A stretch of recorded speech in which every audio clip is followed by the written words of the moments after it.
manifestations partout en France et à Lille. Des milliers de personnes pour dénoncer le racisme et les violences dans la police. Un mouvement qui donne de l'écho au discours de cet homme, Abdelkader Haroun, commissaire divisionnaire et surtout membre du conseil présidentiel des villes. Un ardent défenseur des quartiers populaires qu'il estime sous-représentés dans nos institutions. La population aujourd'hui, les citoyens, je suppose, en tout cas c'est la façon dont je l'interprète, souhaitent davantage. Alors, les considérations sur le racisme dans la police, à mon avis, c'est aussi peut-être une façon d'exprimer un mécontentement. Moi, je tiens à rendre hommage à tous mes collègues fonctionnaires de police pour le travail qu'ils puissent effectuer.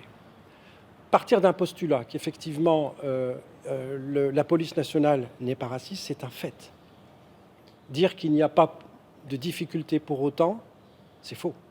Il n'y a pas de racisme dans la police, il y a simplement une question de confiance vis-à-vis de la population. Il faut qu'il y ait des gages de confiance vis-à-vis de la population. Et ces gages de confiance, c'est quoi? C'est avoir tout simplement des institutions qui reflètent les gens des quartiers, des banlieues, du monde rural, des étudiants boursiers, en clair, de la France d'en bas.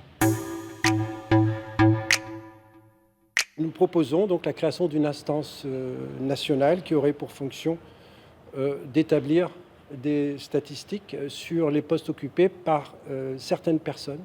Et le critère, ça serait le lieu où le bac a été passé, plus le critère boursier, que ce soit au milieu rural ou dans les cités difficiles.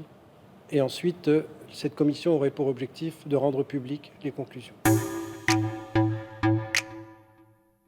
Je lance un appel aux élus, au peuple français.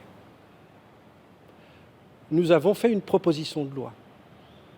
Cette proposition de loi va être débattue au Sénat, qui a pour objectif de favoriser, de permettre à la France d'en bas de devenir la France d'en haut et d'avoir des institutions qui reflètent la population comme l'avait souhaité le président de la République. Donc c'est simple, j'invite l'ensemble des parlementaires et des citoyens à soutenir cette proposition de loi.